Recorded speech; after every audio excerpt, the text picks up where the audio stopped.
Welcome to TradeTheMBI.com. This is John. This report is for the 17th of March, and it continues. You know, we're right in line with their expectations of things. We still haven't reached that full 23.19 target range. Further down here, not a surprise. You know, it's an interesting thing. Some people talk to me about the volatility of things being a little too much. I'm expanding the chart here so we can get a closer look at what this looks like. And even back in the 2008 collapse, I remember discussing this with people too. When the market declines like this, you get these big drop days like we've seen, all of them, but then you get these giant return days that come back through. The overall trend doesn't change, and so you'll see me take a short position and I'll write it. And like today when we were we had the big bounce. I shorted that one going into the close because we had the clear signs from our 5K, 50K, all those things were looking in alignment within our general downtrend, and nothing had changed on the daily readings. And particularly when you look at it here, orange caught between cyan and red is still negative. Now, that orange is decaying. If it were popping up, I would expect us to break down further, but it isn't.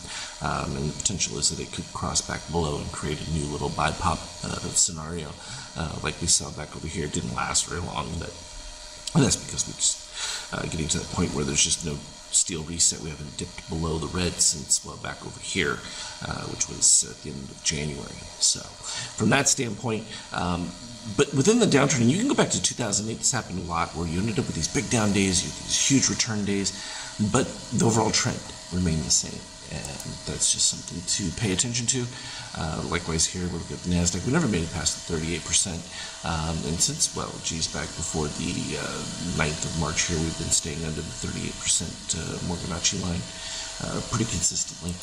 And I don't think that this kind of volatility is something to shy away from now. If you're uncomfortable with the risk elements of it, there are plenty of other ways to take care of that. I mean, buying a put on those up days, certainly very effective. It's a little more expensive because you have to have a bigger move because of the premium, but with the delta that we're looking at, you know, you're going to get a significant enough move that that implied volatility is going to increase and more than cover that extra premium for time. And given the swings that we're seeing, you can play them both ways. I purposely posted on the Skype chat a long trade along with the short trades just to show you that you're going to have plenty of legitimate signals to be able to take either direction with it. And I know there's going to be a lot of turmoil within the overall general marketplace, and the reality is in regular life, this will be the easiest and most effective way because you don't have to be next to anyone to trade the U.S. market. Here, you can just be at your computer screen with your indicators and be well ahead of everybody.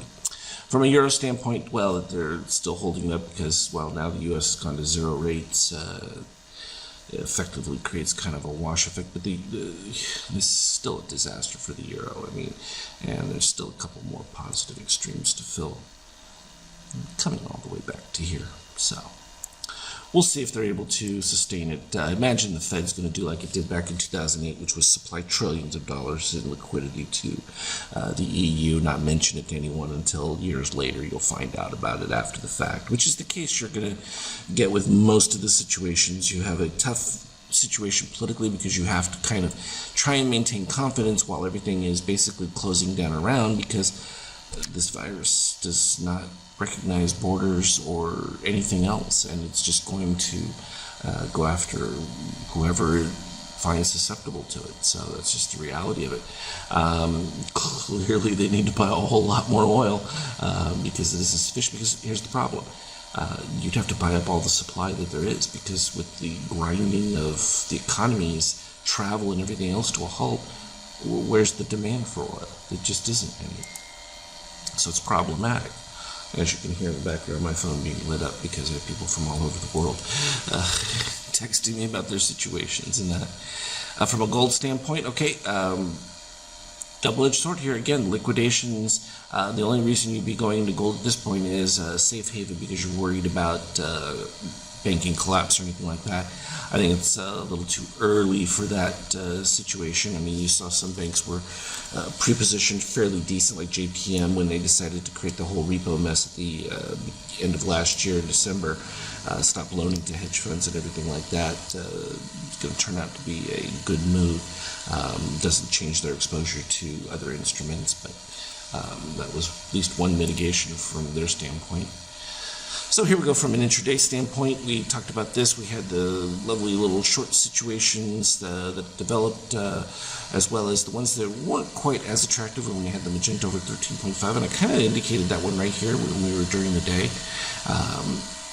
Again, you had that same plus, so yes, it still dipped, still good move to take, still produced much, but if you were looking for a turnaround point, a little more complicated because the orange never dipped below, so it might have kept you in it a little bit longer than you might have liked, but the second signal was super clear, and that one led to the most significant decline going forward right there,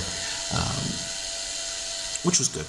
It was pretty clean. So this was the limit down setup there, and then like I said, it was my expectation the Fed at that point was trying to step in and do something about pumping things, and we got enough absorption of supply through there that created a really nice uptick move, flattened out a little bit, and then made the final run before we started getting those sell signs when they tapered off to try and ease out of the position. So if we move the chart a little forward here, you get back to those dotted line with the solid short one, you can see how clean that run was, and then it was right in here that I took the long. I actually took it a little earlier than the actual full. You could have taken it from the orange dip right there. Yes, you're recognizing that you're still, not in the greatest of situations without that steel reset coming back from below and above, but we started to see the shakeout pretty much holding up. We didn't have any real major dip on it below negative 13.5 in that, and so even if you took it late, it was still worth it. I would mention that I was only expecting a short little pop run out of it, and that's because we had the declining highs that were going to start to pull some upside pressure to it. It flattened out a little bit, so I wasn't sure that it was going to be sustained for very long, and then we ended up a little more of a dip, but then it just started caving a little early, so it was like, okay, but that was still a nice run. And then we ended up with more short signals, so they became course for the day, and then as we ended up with some bouncing back and forth. And because that was such a big volume day, that just takes us into where we are. The current stretch, we ended up with this equivalent little double top right there. It's kind of pretty as that formed. First DOC spread led to the minor one that was earlier bump. Then we ended up with higher highs, or at least matching highs, with much lower shakeout. So that DOC spread became really clean, and that caused a little dip.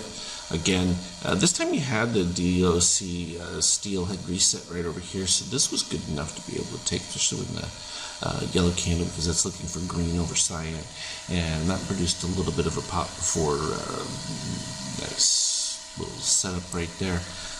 Usually you like to see the steel break below red right away, but when it didn't do that, you kind of figure it's going to be a little more sustained because you're not getting that reset effect, and that's why it was just a straight cascade lower, and you can follow that back. That happens not all that often, so when it does happen, you definitely want to pay attention to it, because that's a great trade. And then when we based, boom, there it was. Orange candle, started it right here. This was pretty deep though with a DOC, so you kind of figure the lows are going to be retested on a pop move right there, but it didn't come back quite that far, and that led to a nice little end of day run, shorts covering, getting ready to do it all over again and recycle it. You still have to weigh the general condition of things, because it's like here you have all Apple stores closed. It's like, where are some of these companies going to get revenue, and what is the valuation of those assets again? If you're not expecting that quarter over quarter growth, and this is definitely going to impact it for a certain period of time, what does that do to your multiple, and what is the fair value? Is 2,400? Is 22 or 1,600 more appropriate? And this is what we're going to start to gauge a little bit more of as things stabilize and people decide, how long is this going to last? Is this a 6-week event, 8-week, or is this several months? I mean, if we look at it from China's perspective, They're still not back to business, and this is from December, so that's months, that's not weeks. So I know everyone wants to be optimistic and to put the best foot forward, but I want you to be prepared and assess it accordingly. And particularly as, cash flows and payrolls dwindle, that's certainly going to have a strain on the government and everything else. And so this is going to be a great place for continuing to have return on investment. So let's stay with it, keep strong, stay focused. I hope everyone stays healthy. As always, trade well, and I will certainly be on the Skype chat. Some new developments for the programming, so you'll want to be looking at those. I was mentioning them where we've converted like the P2, 3Ps to functions, so it becomes easy from a programming standpoint, and that will cause me to have the power to make some of these adjustments for the ABM so that they will follow some of these paint bar resets, and that'll give us a little bit more reactive read to what the paint bar is with the ABM, so that'll be fantastic. Trade well. We'll talk to you later.